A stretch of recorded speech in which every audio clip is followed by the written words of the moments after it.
Luis Rigal, la patriada de venirse hasta acá, a Aldo y a Gabriel Gomaro, que estuvieron organizando, y a Gustavo, que bueno, siempre nos acompaña en estas actividades.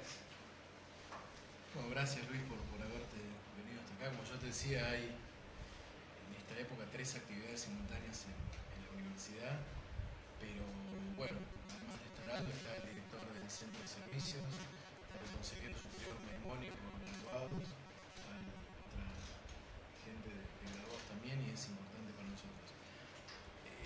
Estamos en esta etapa como una etapa de madurez, intentando avanzar en la articulación más institucional entre investigación y servicios. De hecho, estamos pensando seriamente para el año que viene armar un fondo específico para promover que los equipos de investigación presenten proyectos de investigación y acción que vinculen seriamente investigaciones y servicios. Estamos tan convencidos de que esta es la línea de trabajo que te pedimos que nos instruyeras al respecto.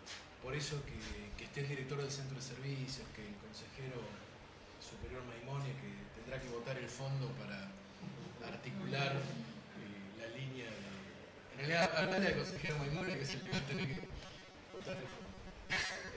Es importante, o sea, es muy importante que hayas aceptado venir, porque estamos, como te digo, impulsando esta línea con más fuerza y hasta con financiación para hacer esto. Así que espero que efectivamente sea una jornada muy productiva, que tengamos entonces todas las posibilidades de generar esta línea de trabajo nuevo, y el año que viene entonces efectivamente diseñarla como línea específica con financiación propia para generar este tipo de proyectos.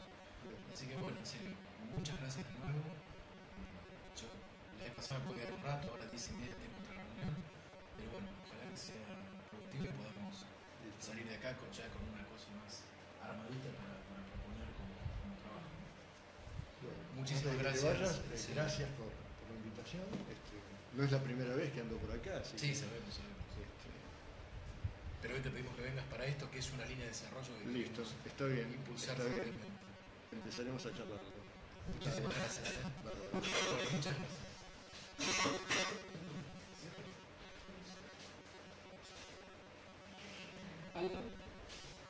No, creo que todos lo conocemos a Luis. Luis tiene una vasta experiencia en investigación-acción, además de ser profesor titular, investigador con muchos trabajos de su trayectoria. Realmente es una de las personas que ha venido con mucha coherencia durante muchos años, con su equipo, trabajando en todo el tema de investigación participativa, investigación-acción. Ha sido un tema que el país no ha tenido, digamos, quizás a nivel académico el necesario reconocimiento que merecen. Así que bueno, me sumo a lo que dijo también el vicerrector. Realmente es para nosotros muy interesante, y es un momento para aprovechar, tener la presencia de Luis para poder dialogar con él y bueno, aprender un poco de su experiencia.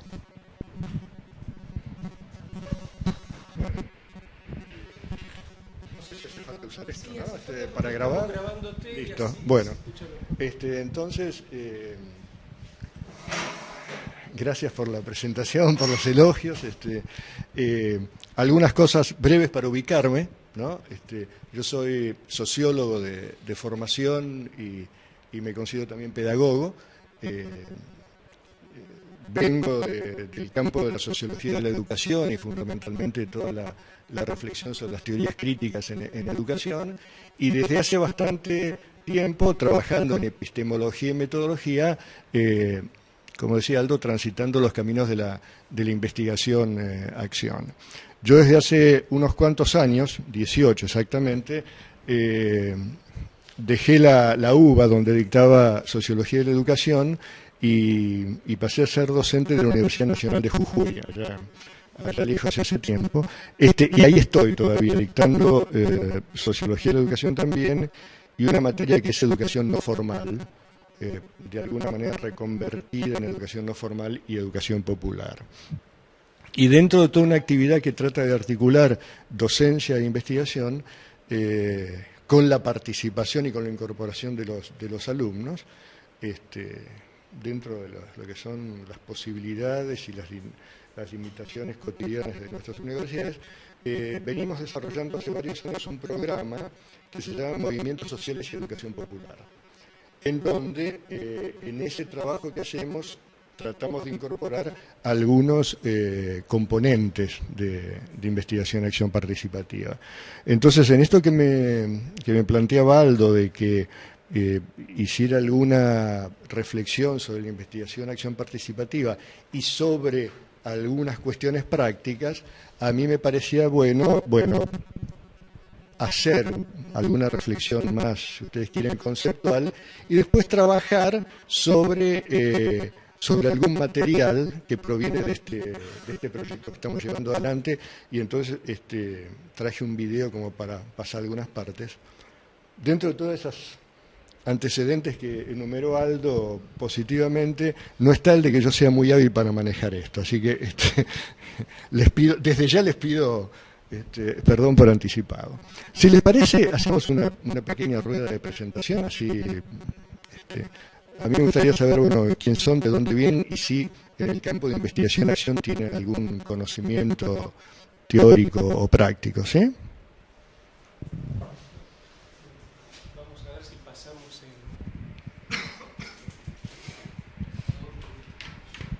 Bueno, yo soy Juan Carlos Serra, investigador docente de esta universidad, trabajando en el área de formación docente, en los profesorados, y circunstancialmente ahora coordinador del área de servicios a la comunidad del instituto. Y si alguna reflexión teórica he leído, estudiado, trabajado por ahí un poquito.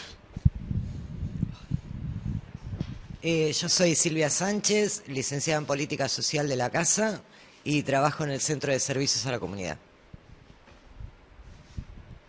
Mi nombre es Marcela Engeman, soy profesora de inglés, soy investigador docente del Programa Universitario para la Enseñanza de Lenguas Extranjeras y en este momento me encuentro en el área de servicios también. Algo de Action Research leí, pero bueno, no puedo precisar ahora demasiado, pero sí leí sobre el tema. Mi nombre es Valeria Martínez, soy licenciada en Comunicación de esta universidad y trabajo en el Centro de Servicio. Mi nombre es Valeria Vergara, soy estudiante de la licenciatura en Comunicación de esta universidad y también trabajo en el Centro de Servicio a la Comunidad.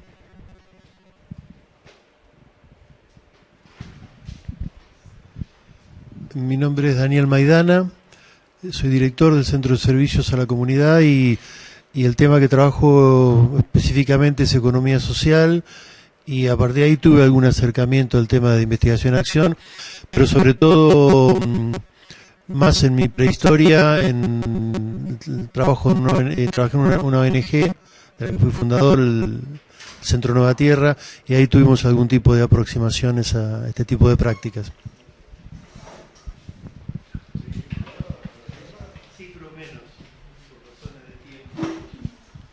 Sí, buen día. Mi nombre es Miguel Maimone, soy graduado del profesorado de Historia. Actualmente soy consejero superior representando al claustro de graduados y tengo una beca de investigación acá en la universidad. Con respecto al tema, conozco muy poco, no tengo mucho conocimiento.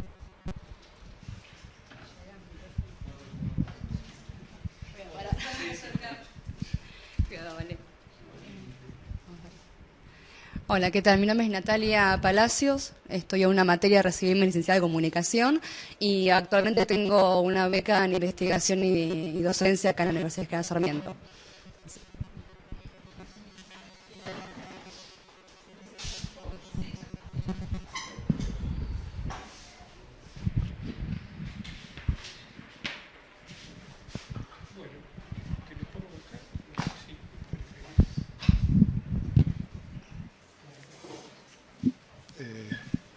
¿Se supone que así graba a esta altura?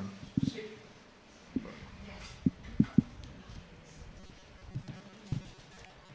A ver, como somos pocos, podemos hacer una cosa relativamente dialogada. Entonces, yo quería hacer alguna presentación tipo punteo y después plantear un poco a través del video esta experiencia donde tiene un componente de investigación y acción participativa.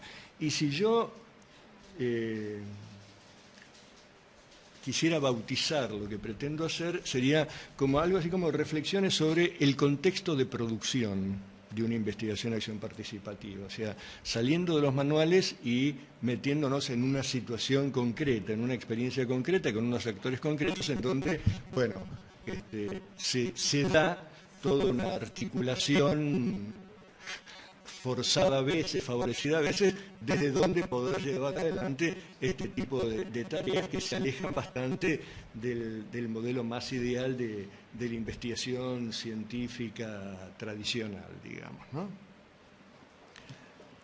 La primera aclaración es que investigación-acción, investigación participativa, investigación-acción participativa son términos muy polisémicos, o sea, bajo estos nombres se dicen cosas muy distintas. Vos hacías referencia a toda la tradición del Action Research, está toda la tradición de la investigación participativa, está toda la tradición de Kurt Lewin, etc. Entonces, a mí me gustaría y esto también tiene que ver con que, bueno, quienes estamos haciendo investigación-acción dentro de ese término genérico, venimos de formaciones y de historias muy distintas, y entonces cada una de estas formaciones y historias ha llevado a opciones determinadas. Entonces, yo quería, aunque sea brevemente, contarles desde dónde me paro yo, digamos, ¿no? A mí me parece que en esta perspectiva que yo empecé a vivir, y la empecé a vivir como sociólogo, a principios de la década del 70, uno puede decir que se puede empezar a pensar en esto de la investigación-acción o la investigación-acción participativa como una doble ruptura, ¿no? Y ubiquémonos en el campo de las ciencias sociales y de la sociología a fines de la década del 60, principios de la década del 70, que con sus más o con sus menos, la tradición era una tradición de formación muy empirista, muy ligada a las formas tradicionales de hacer investigación y teóricamente muy vinculada al estructural funcionalismo y algunas corrientes para analizar la realidad latinoamericana tributaria a este estructural funcionalismo, que era toda la teoría de la modernización. La digo así como en términos muy amplios, pero ahí después podemos precisarlo un poco. Entonces, me parece que la primera ruptura, y yo digo, bueno, se puede entender a la investigación, acción participativa como producto de dos rupturas. Una ruptura que yo llamaría política y una ruptura que yo llamaría epistemológica, y que se van dando, digamos, en el devenir. La ruptura política tiene que ver con que ya se planteaba en todos quienes se inscribían en una línea de pensamiento crítico en relación a la sociología dominante en esa época, plantear una sociología crítica que confrontara desde esa mirada con esta sociología dominante, y donde de alguna manera la recuperación de algún legado de la tradición marxista tenía bastante peso y bastante importante, ¿no? Se la criticaba toda esa visión unilineal y evolutiva de la dinámica social, de la dinámica de los países, y se hacía una crítica muy grande a la teoría del desarrollo. Pero, a ver, en el marco que se da esta discusión, y esto me parece importante porque marca toda una impronta en la investigación, acción participativa, lo primero que aparece es una preocupación política antes que una preocupación epistemológica, ¿no? Era, de alguna manera, esta idea de cómo hacer una ciencia al servicio de los sectores dominados, ¿no? Que suponía replantear la ciencia, suponía replantear el rol del investigador, suponía replantear las estrategias metodológicas, ¿no? O sea, la idea de qué modo la ciencia podía expresar no un construir sobre los sectores dominados, sino construir con los actores dominados. Y digo, predominaba eso antes que una preocupación más epistemológica. No es que no hubiera esa preocupación, pero que se andaba mucho más lento y mucho más al tanteo, ¿no? En 1977 se da en Cartagena, en Colombia, un simposio sobre investigación-acción que lo organizó una figura señera en el campo de la investigación-acción, que fue Orlando Falsborda, ¿no? En donde a mí me marcó profundamente, ¿no? 1977, bueno recordar en qué estábamos acá, para mí fue una bocanada y un desafío y un riesgo salir y participar de este simposio. Y de alguna manera el núcleo central de lo que ahí se discutía era, bueno, cómo empezar a ver si esto que se llama investigación-acción, que viene tan ligada al trabajo de la práctica, tan ligada al cuestionamiento de los supuestos tradicionales, puede ir armando su propio corpus. O sea, no ser solamente un pensamiento contra, sino ser un pensamiento que se estructure desde un perfil más determinado. Porque, digamos, lo que aparecía era que de alguna manera, más allá de todo nuestro discurso y nuestra apropiación desde lo teórico del pensamiento crítico, seguíamos atados a una epistemología positivista. Incluso quienes venían del marxismo también venían también atrapados por una versión del pensamiento marxista positivista, legalista, etapista, digamos, ¿no? que condicionaba bastante. Entonces, ahí se empieza a plantear desde dónde generar una ruptura epistemológica, desde dónde pensar que la investigación-acción o la investigación-acción participativa se tenía que sustentar en una concepción distinta de construcción del conocimiento, no solo en una concepción teórica distinta. Y me parece, para intentar así medio al galope, digamos, ¿no?, que hay como una recuperación de la tesis 11 de Marx sobre Feuerbach, ¿no? Esa que decía, bueno, los filósofos hasta aquí se han dedicado a contemplar, ¿no? O sea, se han limitado a interpretar el mundo, de lo que se trata es transformarlo, ¿no? Y esto, digamos, tomado como un desafío fundamental desde donde pensar cómo construir y cómo producir conocimiento. Y junto con esto, o sea, junto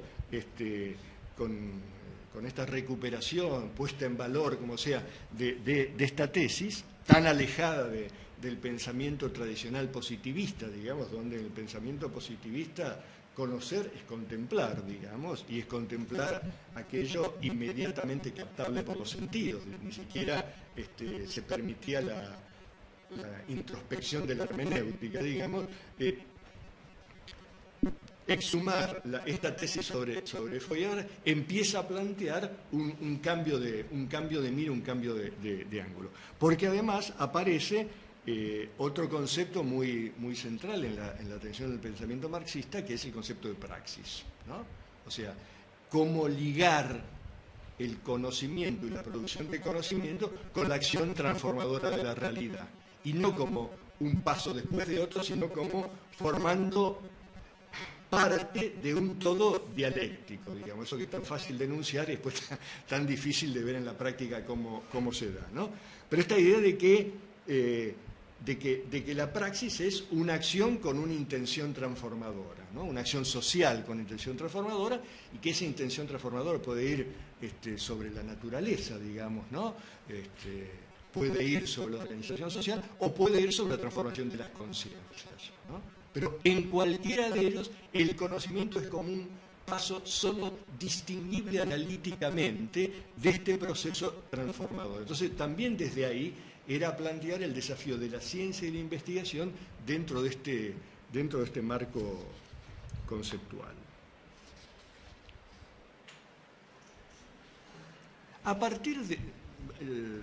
si algo, como estoy diciendo, en términos generales, digamos, cualquier cosa me preguntan, me interrumpen.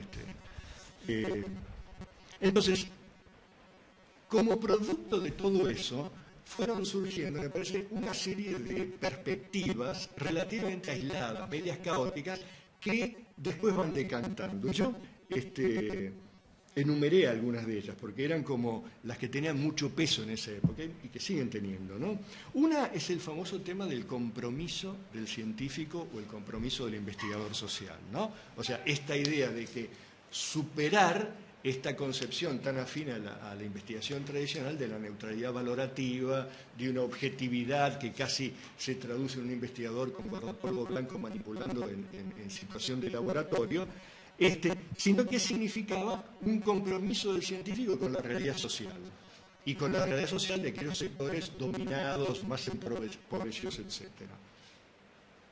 Y esto también significaba no solo el compromiso, sino el plantearse si en ese desafío de producir conocimiento estos sectores populares no podrían pasar a cumplir algún rol que no fuera pasivo, o sea, no ser solamente objeto de la investigación. Entra ahí toda una discusión que en América Latina se dio bastante, que fue todo el tema de la investigación militante, cómo se vincula el quehacer de la investigación con el quehacer orgánico de la militancia política. Bueno, en un momento de auge de movimientos con pretensión revolucionaria, todo eso también agitaba bastante el avispero. Por otro lado, también aparece toda la línea que uno puede personificar en el pensamiento de Paulo Freire. O sea, esta idea de que educación es concientización y que educación es concientización crítica. Y lo que empieza a plantearse, a mí me parece de un modo bastante interesante, cómo pensar la investigación como un proceso pedagógico. O sea, cómo pensar la investigación como un proceso de enseñanza-aprendizaje, ¿no? Y donde ya la línea de Paulo Freire, con todo lo que plantea la pedagogía del oprimido sobre la idea de una pedagogía dialógica, empieza a romper con esa concepción tradicional que hay un sujeto que tiene el monopolio del conocimiento y otro sujeto que tiene el monopolio del desconocimiento, ¿no?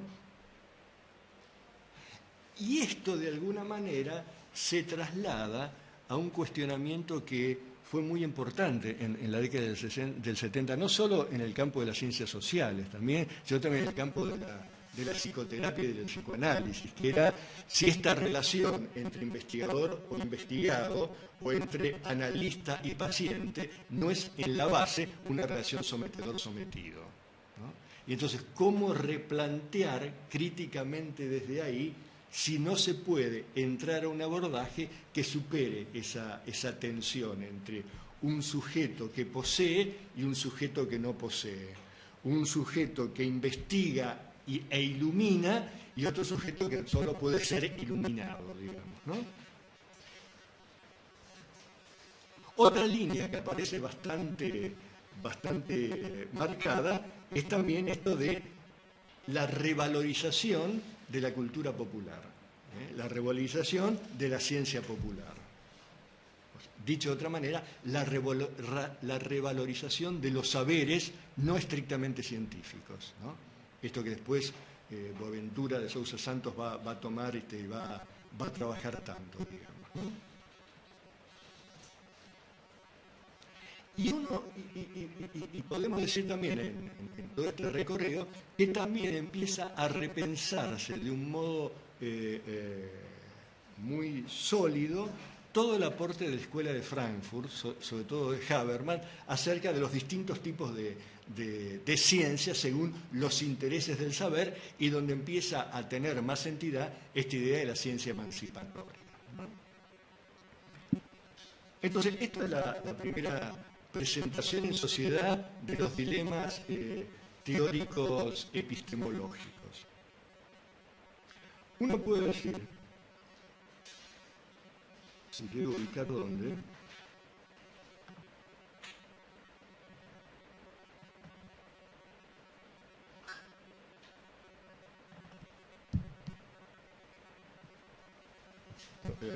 lo ven ahí, ¿no? ¿Cómo fue la última presentación? Ahí está. Vamos, y vas pasando por la... Bueno, en esta presentación, de alguna manera, yo trato de plantear lo que serían 3 elementos muy genéricos, que después en la práctica se traducen de forma distinta, pero que van tirando un primer perfil de esto que se llamaba investigación y acción participativa. La primera es la producción de conocimiento con intención transformadora. El conocimiento no agotándose en sí mismo y también superando esa concepción tradicional de ciencia pura, ciencia aplicada, digamos, ¿no? La segunda es esta recuperación de la experiencia práctica de los sujetos involucrados. Y la tercera es lo que yo llamo acá la producción colectiva de conocimiento, ¿no? Yo decía, tendiendo a favorecer un modelo democrático de producción de conocimiento. O sea, el sujeto ya es un sujeto colectivo, ¿no?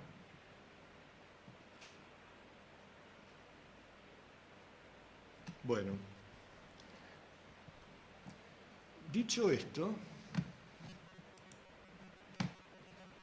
viene después. ¿Cómo lo minimizo? ¿Cómo lo minimizo? ¿No? Así.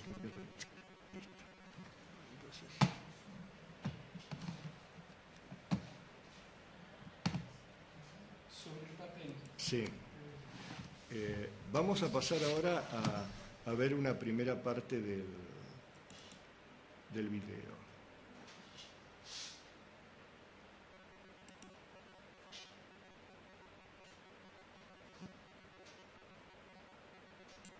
Se ubica donde está.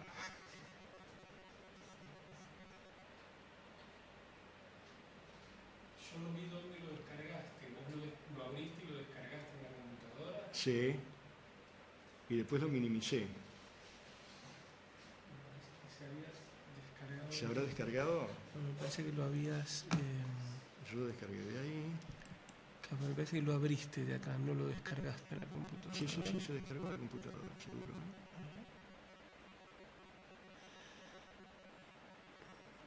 No aparece acá como... No.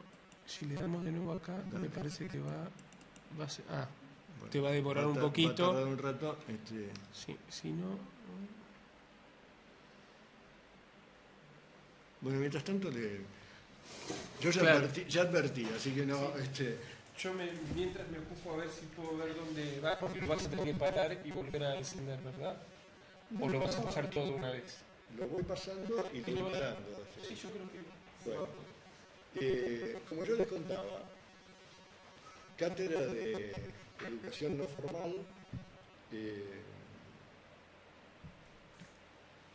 carrera de Ciencias de Educación, Facultad de Humanidades de la Universidad Nacional de Jujuy. La idea de ir trabajando los contenidos de la educación no formal desde la mirada de la educación popular, o sea, con un fuerte peso todo lo que es la educación popular latinoamericana, digamos, y pensar la educación desde una concepción no solo pedagógica, sino también política, y esto supuso también empezar a plantear una vinculación con actores sociales más allá de la escuela, ¿no? Entonces, desde hace 5 años, nosotros empezamos a trabajar con algunos movimientos sociales en la provincia de Jujuy. Cuando uno hoy habla de movimientos sociales en la provincia de Jujuy, aparece enseguida Milagro Sala y la Tupac Amaru. Bueno, nosotros no trabajamos con la Milagro Sala y con la Tupac Amaru, por lo menos hasta ahora. Nuestra primera experiencia fue con un movimiento social de trabajadores desocupados que tiene proyección nacional, que es Barrios de Pie, bueno, es uno de los tantos movimientos que se originan o se consolidan a partir de diciembre del 2001, por estas razones tan conocidas, y que en su historial va teniendo un perfil bastante de tensión entre su propuesta y las políticas gubernamentales, más cercanos, más incorporados, más confrontativos. Y otro movimiento con el cual nosotros empezamos a trabajar, y que es el movimiento que aparece acá en este vídeo, es un movimiento que se llama Tupac Katari. Tupac Katari es la versión aymara de Tupac Amaru, que es la versión quechua, digamos. Es otro miembro de los pueblos originarios que se opuso hacia finales de los 1700 a la dominación española y terminó traicionado, decapitado y se convirtió en una figura mítica, digamos, de todas las reivindicaciones sociales y culturales. Este movimiento Tupac Katari es un movimiento que en Jujuy se crea bastante después del 2001.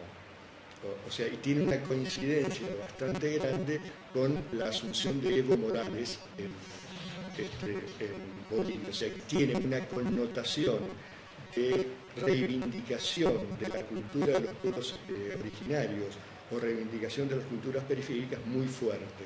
O sea, si bien, como yo digo, es un movimiento donde predominan los trabajadores desocupados, no es estrictamente un movimiento de trabajadores desocupados como Barrios de Pie, como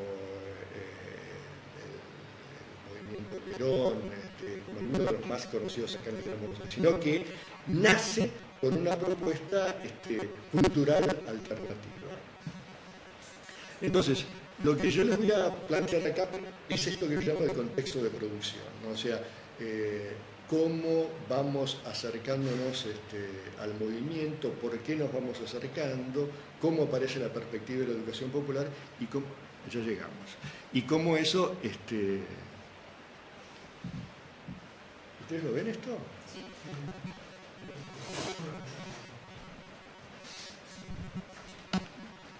Se puede agrandar desde ahí, el cuadradito. Sí.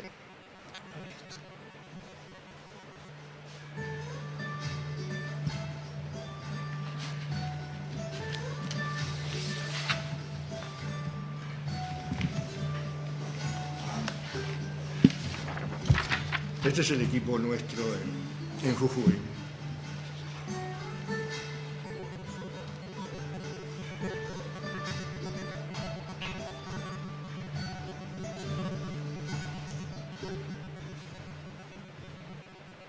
Nosotros, desde el 2006, formamos parte del equipo de cátedra de educación no formal de la Facultad de Humanidades y Ciencias Sociales de la Universidad de Jujuy.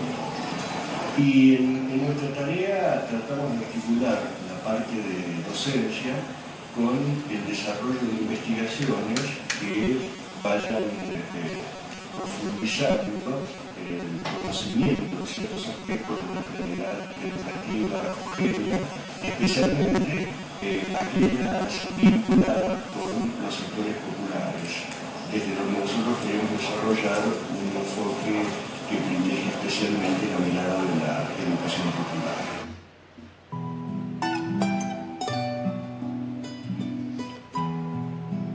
Jujuy es una provincia del norte argentino, limita con Bolivia y con Bolivia compartimos una cultura andina. Es una provincia periférica, pero periférica en muchos sentidos. Muy alejada de los centros de producción económicos, políticos y de conocimiento.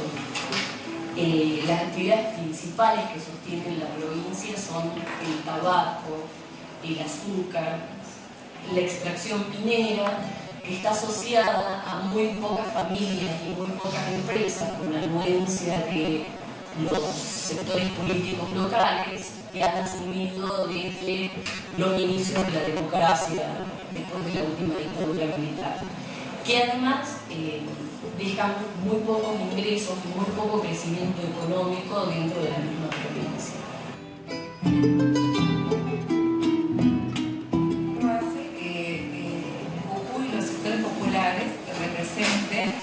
El mayor porcentaje de nuestra población y estas condiciones de pobreza se ven reflejadas no solo en indicadores como mortalidad infantil, como la nutrición, como la situación de desempleo, sino que también se ve reflejada en la poca capacidad que tiene la sociedad de poder organizarse, de poder demandar al Estado.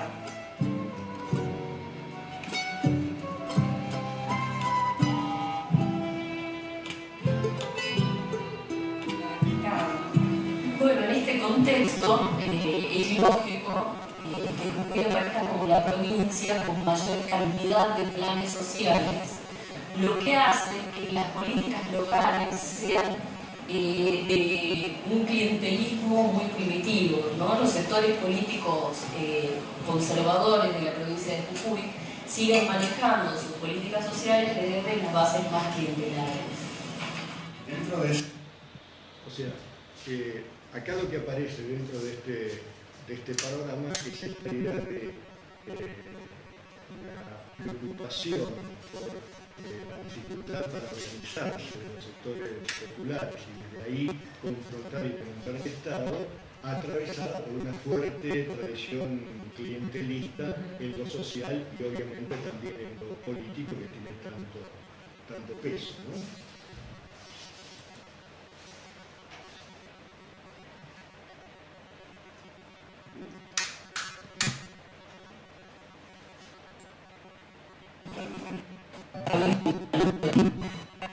Clientelismo muy primitivo, conservadores de... Como decía antes, básicamente que emplean a trabajadores precarizados, señala de alguna manera el intento de romper esa pasividad. Y esto explica, me parece a mí, el primer sentido que tiene el acercamiento que nosotros hemos hecho para desarrollar un trabajo conjunto con los sociales.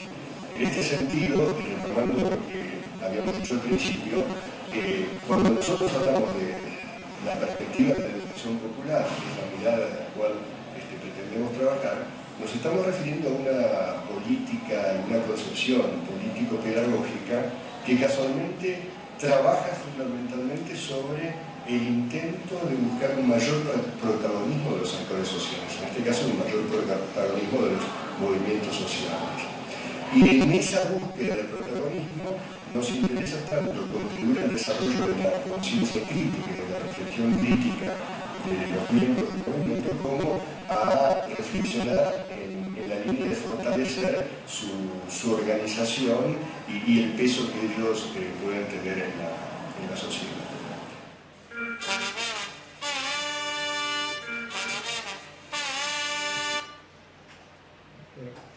Ahora entramos a caracterizar un poco el movimiento Tupac. Esto que ustedes ven es una casa del movimiento, que es uno de los viejos galpones del ferrocarril. Al lado de estos galpones está la estación de tren de Jujuy, obviamente reconvertida en centro cultural, etc. Y estos galpones, en un recuerdo que estaba históricamente el material ferroviario, repuestos, etc. Y cuando se clausuran en la década de fines de 80, en el principio de 90 se clausuran los ferrocarriles, quedan abandonados. Se constituye ahí, entre algunos ferroviarios que quedaron desocupados, una cooperativa que ellos llaman Rieles para el Progreso, y cuya preocupación fundamental era preservar todos los bienes del ferrocarril, pensando que en algún momento iban a poder ser utilizados de nuevo o reconvertidos. Cuenta la gente que vivía en esa época que además algunos de ellos, jefes de estación, jerárquicos, los sábados se ponían su tradicional uniforme ferroviario y se paseaban por la estación abandonada. Bueno, llegado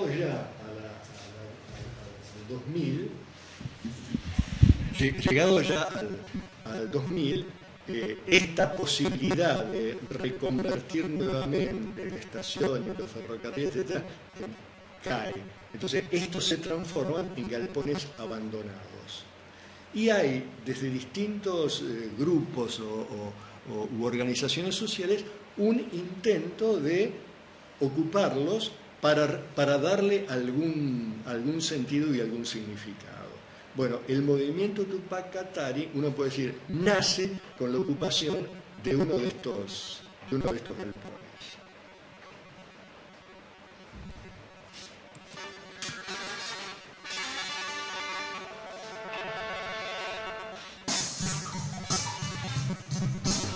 esta es la música del norte, techno. Y este es el perro Santillán, que es el líder de... A partir de distintas divisiones que se van produciendo en el campo popular, hay gente que llega al movimiento Tupac Katari sin ningún tipo de militancia, sobre todo jóvenes, y está compuesto por sectores que se desprendieron de la corriente clasista y combativa, y posteriormente conformaron una agrupación barrial que es el sector más numeroso, diría, del movimiento Tupac Katari, que son la agrupación barrial Avelino Bazán. Después también está conformada por la Casa de las Madres, que es también un desprendimiento de lo que ha sido alguna vez el conjunto de organizaciones que luchaban de madres de pecho desaparecidos en Jujuy. Hay un desprendimiento que una parte de ello está con nosotros y tiene la Casa de las Madres, y tenemos el orgullo de decir que bueno, una de las pocas madres que quedan está trabajando con nosotros. Después también están los pueblos originarios, que es un grupo de jóvenes que se han venido desde su lugar de origen a estudiar acá, y bueno, ya han conformado un grupo que se llama de pueblos originarios dentro del movimiento Tupac Katari. Después están artistas independientes, a donde no habían tenido ningún tipo de militancia, entonces la primera experiencia es dentro del movimiento. Después también está la gente de la Comisión de Derechos Humanos, que es otra de las partes que componen el movimiento.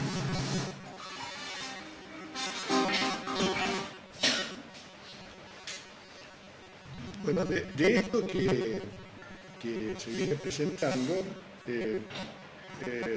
me interesa marcar tres cosas que dice. El perro Santillán es un líder histórico, digamos, del sindicalismo provincial y después nacional. Fue secretario general del Sindicato de Empleados y Obreros Municipales de la ciudad de Jujuy, y después fue líder de la corriente clasista combativa, que la cual después se abrió, digamos, ¿no? Y en este momento su militancia es una militancia social centrada en este movimiento. Es una especie de líder que evoca las épocas románticas, digamos, ¿no? Un tipo muy carismático, muy paternal,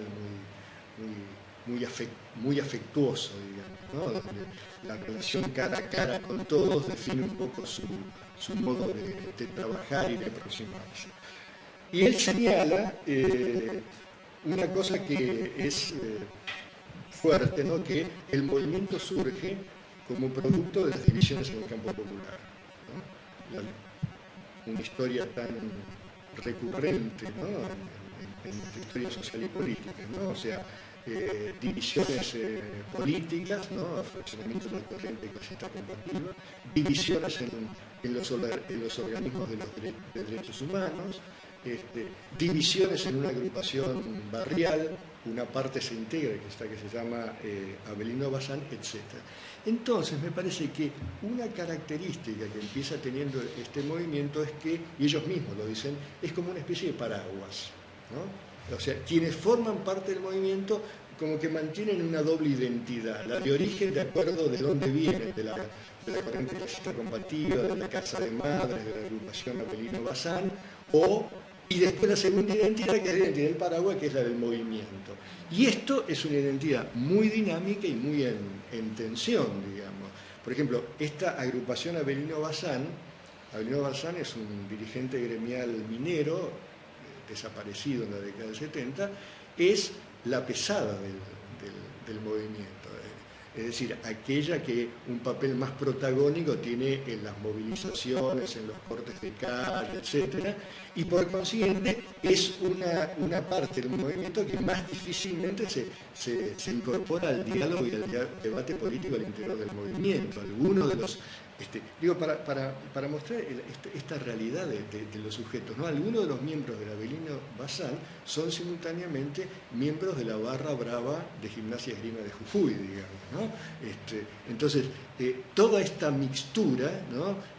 Hay que entenderla permanentemente para entender la identidad de este movimiento. Y esto que yo digo, bueno, cómo uno tiene que tener en cuenta todos estos elementos para plantear después qué se puede, desde dónde y cómo trabajar con ellos, porque si uno entra de una visión relativamente abstracta o idealizada de lo que es un movimiento social y piensa que todo el mundo está esperando para dialogar y para reflexionar, etcétera, de entrada se da de tope contra la pared, ¿no? Uno puede distinguir en el movimiento como dos campos: el campo de la acción directa, o sea, marchas, movilizaciones, etc., y el campo de todas las actividades más culturales que visten a ese galpón. O sea, todas las actividades culturales que desarrolla el movimiento se desarrollan dentro del galpón. Se las cuento porque esto no se va a ver acá, porque si no nos desviaríamos un poco. ¿Qué significa?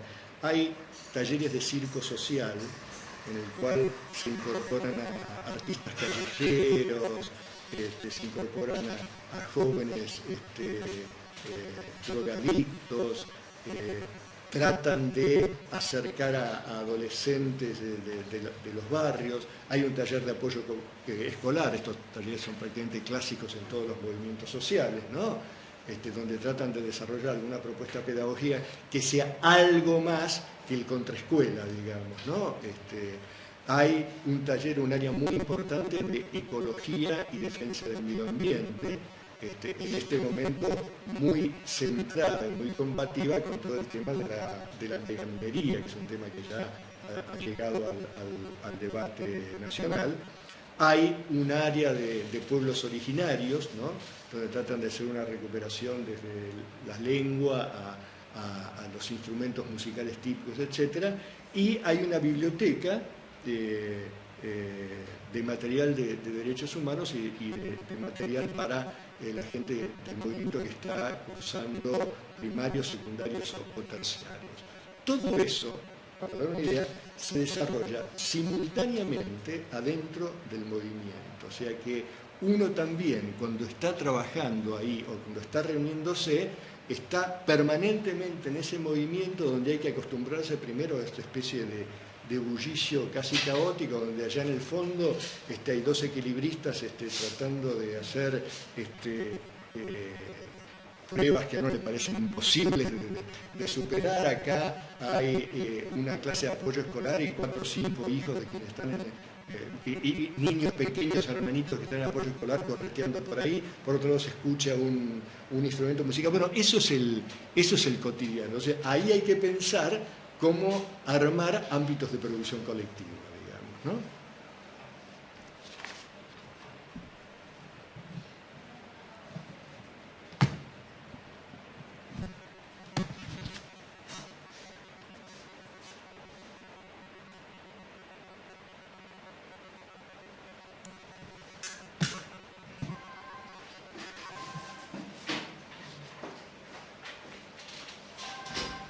Nosotros también, por eso retomamos lo que muchos somos un tipo de investigación, trabajamos en la línea de lo que actualmente se llama la investigación y acción participativa, que busca básicamente generar ámbitos colectivos de reflexión y de discusión sobre distintos aspectos de la realidad, en donde de alguna manera el lugar de investigador va circulando dentro del grupo que se conforma. Por eso nosotros privilegiamos mucho en nuestro trabajo la conformación y el desarrollo dinámico de talleres. Y otro punto que nos parece importante señalar es el sentido que referimos nosotros a este trabajo con nuestros alumnos. O sea, no es solamente un trabajo de formación teórica, sino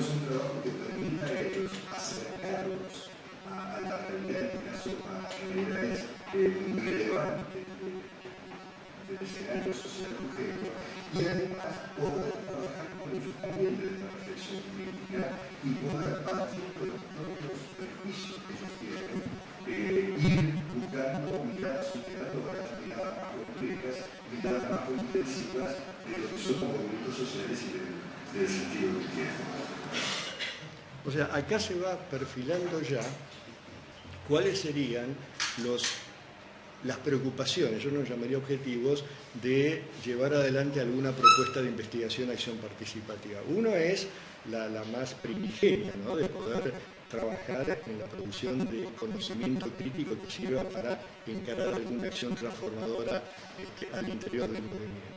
Pero otra también para nosotros muy importante es que en ese proceso de producción colectiva de conocimiento nuestros alumnos tengan un papel bastante importante y que ese papel bastante importante esté ligado a poder procesar críticamente las representaciones, estereotipos y prejuicios con que ellos se llegan y se acercan al campo de los movimientos sociales.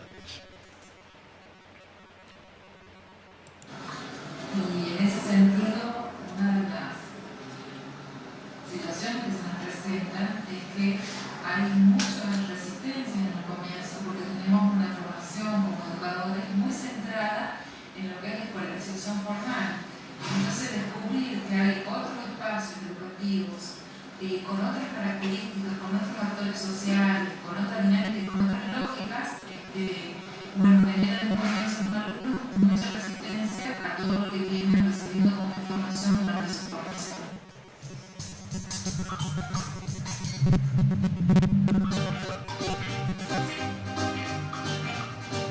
Teníamos como una visión general que los movimientos sociales ejercían alguna violencia. Esta es la voz de una alumna, digamos, ¿no? Fuera, más allá del interior que conocía cada una desde el movimiento. Entonces, cuando ingresamos al movimiento, empezamos a tener otra visión y no a generalizar que todos ejercen la violencia.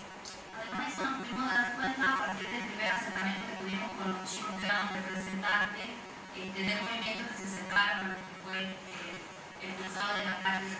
Gracias a eso también pudimos ir significando algunas actividades que nosotros creíamos que estaban únicamente asociadas a lo que eran las marchas y las movilizaciones. Porque lo que más se ve en las noticias es esto, ¿no?, de las movilizaciones, de la violencia, de que dejan todo sucio, de que son subversivos. Entonces, cuando ellos se acercaron hacia nosotros y nos vinieron a contar acerca del movimiento, fuimos y significando el tanto. También tiene que ver las representaciones que teníamos antes de llegar al movimiento. Y después otra suposición también, las actividades aisladas y la desorganización. Por esto también de lo que se conoce por los medios de comunicación, que hacían actividades, por ejemplo, solamente las marchas o jornadas muy aisladas que no tenían relación. Considerábamos por el hecho de que se trataban planes sociales, capacitaciones, y pensábamos que deben ser ejecutados sin el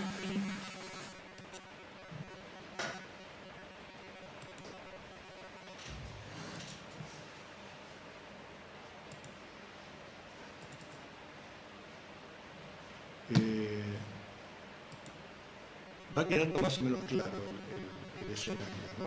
Entonces me parece que ahora, como ya apareció el tema de la investigación, acción participativa, por ahí podíamos parar un poquito la presentación del video y reflexionar un poco sobre esto que yo llamo las raíces teóricas de la investigación, acción participativa. Pensadas básicamente desde la tradición de la investigación de la acción educativa en el campo, si ustedes quieren, socioeducativo, ¿no? Hay un antecedente ya de la década del 50, que es la teoría del campo de Kurt Lewin, pero que la menciono, no la vamos a trabajar porque si bien empieza a plantear la necesidad de que para un cambio de actitudes de los sujetos vale la pena generar ámbitos donde los sujetos puedan reflexionar sobre sus actitudes y de ahí plantearse un cambio de dónde y para qué, me interesa centrarme en esta, la teoría de la investigación-acción, que en el campo educativo tuvo dos autores bastante representativos, uno que es Eliot, ¿no?, y otro que es Stenhouse, que prácticamente lo que plantean es la necesidad de que los maestros puedan hacer una reflexión crítica sobre su propia práctica. Y acá aparece un elemento que sí va a ser común y va a perdurar, que es toda esta línea de investigación se centra mucho en la reflexión de los sujetos sobre su propia práctica, reflexión y recuperación de la propia práctica de los sujetos. Como nosotros decimos acá, la idea de este planteo era que el docente también fuera investigador y que a partir de la investigación de su propia práctica pudiera ir trazando algunas líneas, trazando algunos referentes sobre la institución educativa. Y prácticamente planteada esa tarea investigativa encapsulada dentro de la escuela, sin un planteo de la inserción de esta escuela en el medio, su atravesamiento estructural, político, ideológico, etc.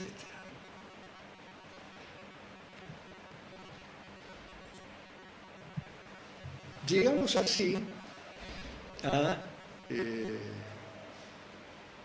dos autores australianos, que es Carr, C-A-R-R, y Kemmis, K-E-M-M-I-S, que hacen una crítica a esta línea de pensamiento de la investigación-acción, casualmente diciendo que no se puede plantear una reflexión sobre una práctica si no se la ve a esa práctica en su contextualización más amplia. Fundamentalmente, una práctica atravesada. No hay un sujeto solo, no hay una escuela sola, hay una escuela y un sujeto atravesados estructuralmente en términos económicos, en términos de clase, en términos culturales y en términos ideológicos. Y que solo desde ahí se podía pensar en esta idea de generar algún proceso de cambio. Por eso dicen ellos, solo se puede comprender racionalmente una práctica a partir de las formas en que factores estructurales condicionan las relaciones y distorsionan ideológicamente las formas de conciencia. Esta concepción, de alguna manera, nos lleva a meternos en esto que mencionaba antes de los distintos tipos de ciencia según los intereses constitutivos de saber desarrollados por la Escuela de Frankfurt y fundamentalmente por Habermas, ¿no? Habermas distinguía, digamos, como que hay tres intereses, o sea, es importante que mete el término interés constitutivo de los saberes. Hay un interés técnico, un interés práctico y un interés emancipatorio. Y que esos tres intereses van definiendo tres perfiles